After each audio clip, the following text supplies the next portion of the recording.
The SD45 is a 6-axle diesel-electric locomotive that was built by the Electromotive Division of General Motors between 1965 and 1971.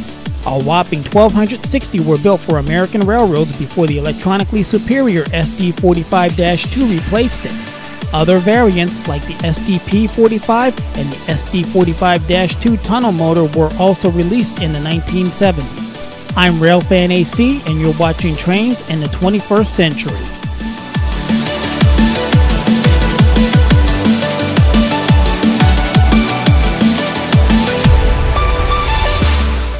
The 645 family of diesel engines was an evolution of the earlier 567 series engines and a precursor to the later 710 series engines. Introduced in 1965 as the 567 series engine had reached its limits in horsepower increases, the 645 series engines remained in production on a by-request basis long after the 710 engines had replaced it, with most 645 service parts still in production. In 2005, Caterpillar-owned Progress Rail acquired EMD, and the 645 is supported by the now Electromotive Diesel Company to this day. All 645 engines are two-stroke 45-degree V engines. The engine is a uniflow design with 4 poppet-type exhaust valves in the cylinder head and charge air scavenging ports within the sides of the cylinders. All engines use a single overhead camshaft per bank, with exhaust valves operated by 2 cam lobes and 1 cam lobe to operate the unit injector, which is in the center of the 4 exhaust valves. Cylinders in each V-pair are directly opposite each other, and since all rods are always in compression, the connecting rods use a simple system of fork rods on one bank of the cylinders and blade rods on the other with the same stroke on both banks. As all rods are alternately in compression or tension throughout all 4 engine cycles, competitor General Electric in its 7FDL series engine uses the more complex articulated connecting rods that has a slightly longer stroke on the bank with articulated rods. The engines are provided with either a single or twin roots blower, or a single mechanically assisted turbocharger depending on the output that's needed.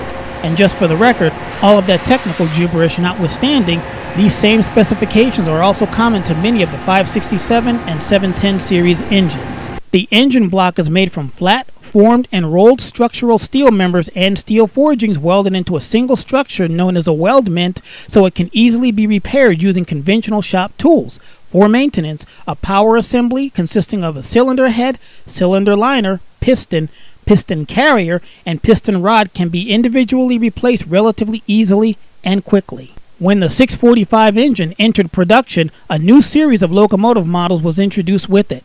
In 16 and 20 cylinder form, the turbocharged version of the 645 was used in the 40 series diesels, specifically the GP40s, SD40s, and SD45s. During this time, EMD also introduced a roots-blown 38 series, the GP38 and the SD38, and the turbocharged 12-cylinder 39 series, the GP39 and the SD39. All of these locomotives share extensively common components and subsystems, thereby significantly reducing the cost and increasing the interchangeability of parts. The GP38-2 and the SD40-2 became the most popular models of the series and 2 of the most popular locomotive models ever built. And now, here's a crash course of how EMD numbered its diesel locomotive models. Starting with the 645 series engines, EMD's model numbering sequence generally increased model designs by 10, such as with the SD40, the SD50, the SD60, and the SD70 series diesels. The number was reduced by 1 for 12-cylinder versions such as the 39, 49, and 59 series diesels. It was reduced by 2 for the roots-blown versions, that will be the 38 series, and increased by 5 for the high horsepower versions such as the SD45 and the SD75. The 645 series engines have a maximum engine speed between 900 and 950 revolutions per minute, and increase over the 800 to 900 RPMs of the 567 series. When in motion, the engine speed varies depending on the throttle position. The 950 RPM speed of the 645F engine was too high and compromised its reliability, and as a result, it doomed the 50 series locomotives, as we talked about in video T146. A link to that video is in the description just in case you missed it. Because of that, the replacement engine, the 710G, reverted back to the 900 RPM maximum speed. EMD also built an SD40 demonstrator diesel that we'll talk about more in detail later in this video. For now, in July of 1964, number 434 was field tested with the 16-cylinder 645E3 engine, followed by another 8 SD40 demonstrators numbered 434A through 434H, and the GP40 demonstrator numbered 433A in 1965. The SDs were classified as the SD40X. In December of 1965 and January of 1966, EMD built 3 SD45 demonstrators to field test the 20-cylinder 645E3 engine.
It had to be those flared radiators that were like nothing seen on diesel locomotives up to that point. The flares made their way to the DD35As and later would be found on the DD40AX and boxier versions of GEs and EMDs stretching all the way to today. It had a 645 E3 20-cylinder engine that generated 3,600 horsepower on the same frame as an SD38, an SD39, an SD40, and an SDP40. As of 2020, most of them have been retired and scrapped.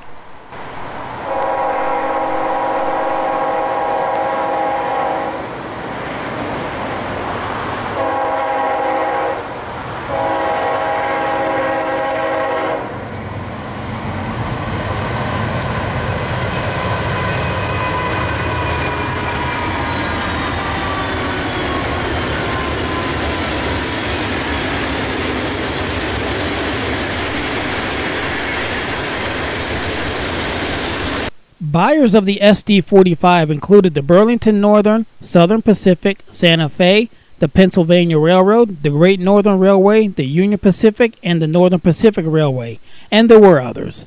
Although some SD45s still exist, most have been rebuilt with 16-cylinder 645s for leasing companies. SD45s and SD45-2s owned by the Montana Rail Link retained their 20-cylinder prime movers. Wisconsin Central rostered a large fleet of SD45s, but its sale to Canadian National resulted in the retirement of the entire fleet, with most of them scrapped. Back in Montana, the Rail Link is also starting to sell some of its SD45s for scrap. Contrary to popular belief, the SD45 was not a gas guzzler, but it did have its problems. Although it produced more power per unit of fuel than its 3,000 horsepower counterpart, the SD40, it also sucked down more fuel when idling than an SD40, which was a problem since U.S. railroads tended to leave locomotives idling when not in use, particularly during the winter months. The SD45 in the Dash 2 was actually more fuel efficient than the SD40 in the Dash 2 in terms of the horsepower per pound of fuel burned, but they produced not an ounce more tractive effort at max cruising speed, so if you power just to make the ruling grade, you wind up with more horsepower per ton with the SD45s, which reduces your train's fuel economy in terms of ton miles per gallon. What this means is that you may be making horsepower hours a little bit cheaper, but you're spending them a little bit faster. Are you confused yet? Reliability was the real issue. The 20-cylinder prime mover could break its own crankshaft, and although it produced 600 more horsepower than the SD40, many railroads just felt that the extra horsepower wasn't worth it, and I can't say that I disagree with them on that. To solve the problem, EMD redesigned the block to reduce the crankshaft flexing and produce the 645F crankcase and crankshaft, which formed the basis of the exceptionally reliable 710G engine, which is the cornerstone of EMD's locomotives to this day. The SD45 and the SD45-2 were actually very good engines. The choice between a new SD40 and a new SD45 or their -2 successors mostly had to do with the operating paradigms of each railroad. For some railroads, the 40 was the better fit while others favored the 45, and that's just how it went. When it comes to railroads, especially in the 20th century when locomotive types were aplenty, broad generalizations are a bad way to identify the individual preferences of each railroad. Railroads study them in great detail, but they have the tools and information that most of us rail fans don't have to help them make those important decisions. Unless you've actually worked in the industry or have some other first-hand knowledge, it's hard to understand the locomotive acquisition decisions in anything other than the broadest terms. For example, the Chicago, Burlington, and Quincy used the red and white gyro lights in the upper housing and standard white fixed lights in the nose on EMDs, and just the opposite on the GE U-boats.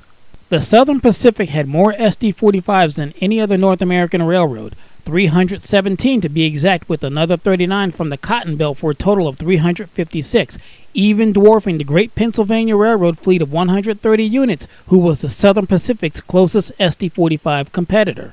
The third and fourth place titles went to the Santa Fe, who had 125, and the Norfolk and Western, who had 115, and in traditional N&W heritage, these units were geared to run long hood forward. After that, no other railroad had more than 100 SD45s brand new, but the Burlington Northern bought 96 and inherited 15 from the CB&Q, 27 from the Great Northern, and 30 from the Northern Pacific by way of the Burlington Northern merger. Even our own Delaware and Hudson had 3 of those 20-cylinder beasts. These units were originally the EMD demonstrators number 4352 to 4354. Known as Hummingbirds, the 45s were swapped to the Erie Lackawanna for 3 U-33Cs, numbers 3301 to 3303. The 45s returned to the D&H after Conveyance Day and were patched back to the D&H with the Erie Lackawanna's maroon bands painted the D&H blue. All 3 were sold off to Mexico 2 years later in 1978, and just for the record, there were actually 4 SD45 demonstrators that were built, the 4th one going to the Illinois Central as their number 7000. The eastbound Southern Pacific train that you see here is at Salinas, California on February 5, 1987. Leading is the SD45 number 7566, followed by a Union Pacific SD40-2 and a pair of SP tunnel motors. The yellow and red paint scheme of the 7566 is that of the anticipated but ultimately ill-fated Santa Fe Southern Pacific merger and was called the Kodachrome scheme by rail fans. Kodachrome being a metaphor of the 2 colors that were prominent on the packaging of that film type that was popular in the 20th century and would outlast both roads into the 21st century. Unfortunately, the Interstate Commerce Commission, which had regulatory oversight of the U.S. railroads at that time, voted the merger down in July of 1986, and the Southern Pacific was sold to the Rio Grande Industries, then the parent company of the Rio Grande, in 1988. A little more SP history is at the far right of this picture. The refrigerator car belongs to the Pacific Fruit Express that was founded in 1907 as a joint venture between the SP and the UP, with the Western Pacific participating between 1923 and 1967. We discussed the PFE and other temperature-controlled freight operations in great detail in video T160. Link is in the description. The future of the PFE, of course, is that Union Pacific SD40. In 1996, the SP and its PFE holdings was gobbled up by the UP, who'd also acquired the Missouri Pacific, the Western Pacific, and the MKT up to that point. The Union Pacific, which has the oldest major railroad name in continuous use in the U.S., soldiers on to this day. And if CSX and NS keep doing what they're doing over here in the East, it's likely that UP and the BNSF will become East Coast railroads. Only time will tell if I'm right. The SD45X was said to be a test unit for the Southern Pacific and a predecessor to the tunnel motors. They were also the first units to have the new HTC trucks installed. EMD even managed to get a whopping 4,200 horsepower out of the SD40X, almost identical to the modern SD70s and Dash 9s of today. The rumor is that EMD wanted to market the SD45X as the SD55, but I suppose that extra horsepower was just too much. Even the sales of the standard 36 horsepower SD45 and Dash 2s were drying up in the early 1970s due to the rising cost of diesel fuel. There were 7 SD45Xs built between June of 1970 and February of 1971. 6 were sold to the Southern Pacific, while one, number 5740, was kept by EMD. All of SP's units were disposed of around 1980, only a decade after being built.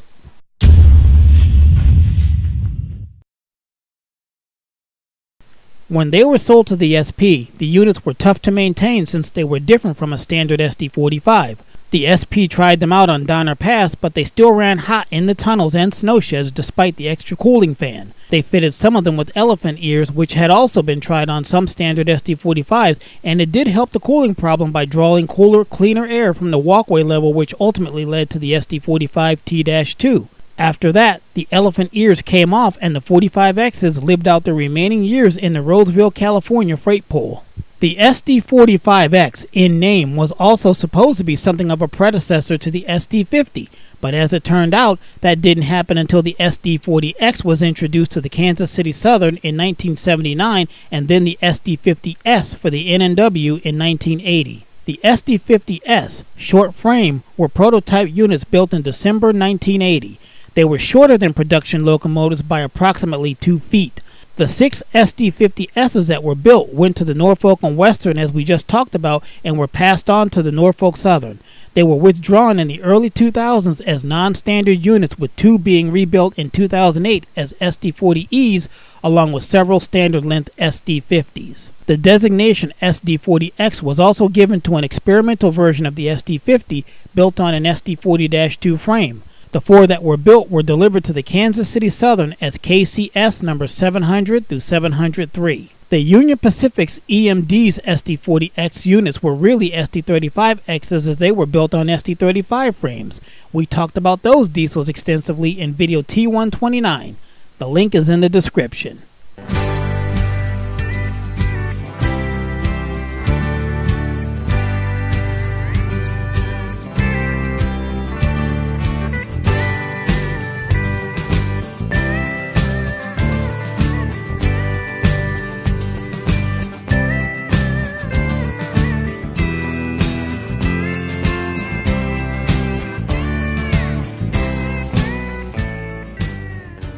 Great Northern number 400, named Hustle Muscle, was the first production SD45 and is preserved by the Great Northern Railway Historical Society based out of St. Paul, Minnesota.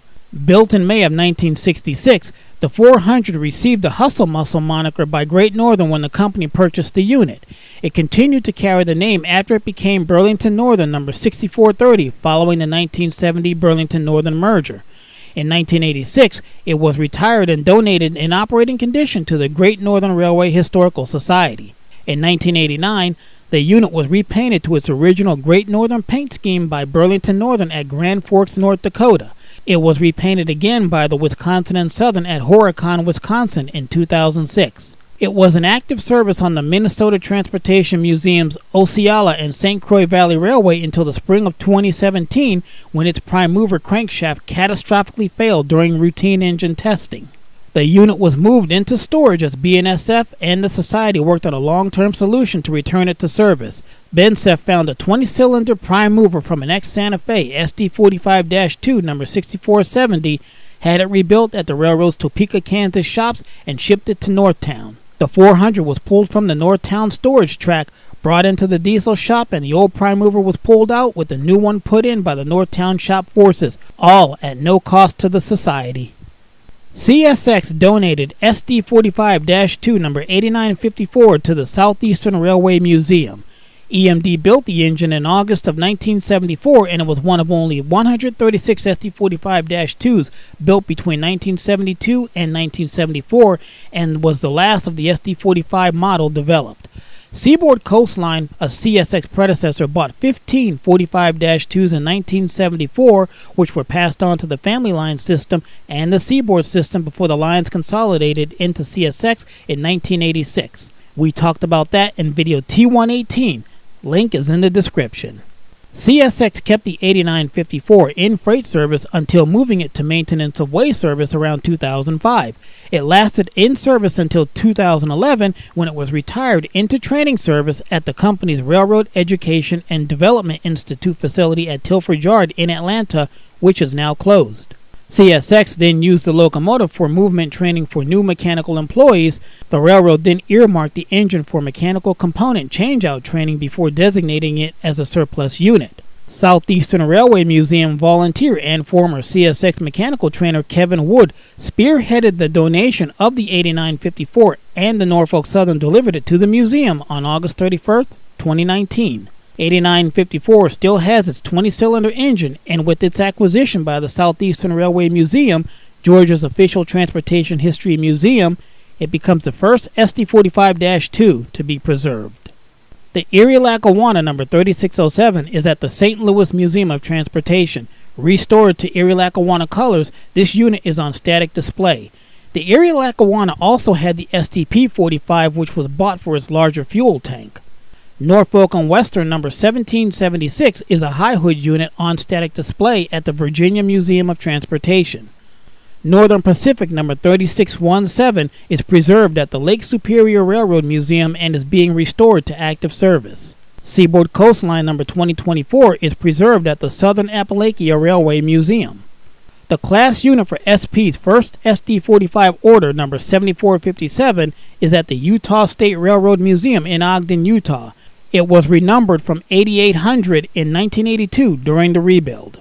Wisconsin Central number 7525 is at the Illinois Railway Museum in operating condition. It's one of two Wisconsin Central SD45 units that was painted in an Operation Lifesaver scheme. When introduced, EMD touted the SD45 diesel as an engine that could run like a racehorse and drag like a mule, and based on its scorecard over the decades, it appears those claims were justified. And whether it was the 20-cylinder engine or the radical body design, the 45 series locomotives were square pegs that just never seemed to fit in. Some former Santa Fe SD45-2s have been rebuilt as SD40-2Rs and repainted into the new Bensef paint scheme, and Norfolk Southern has 6 former Erie Lackawanna SD45-2s on its roster, numbered 1700 to 1705, the 1700 having been repainted into its original Erie Lackawanna paint scheme. On smaller roads, the 45s found favor on short lines like the New York, Susquehanna, and Western in New York, and the Genesee and Wyoming's Buffalo and Pittsburgh, one of which showed up in our area on the now abolished Train 37T on September 21st, 2018.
Okay, I hope that you enjoyed this 21st century look at a 20th century workhorse that's still holding it down in small pockets of America.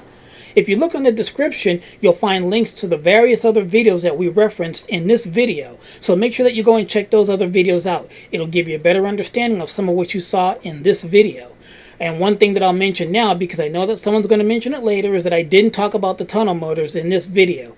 Why, you ask? Because there's a separate video in the pipeline for that.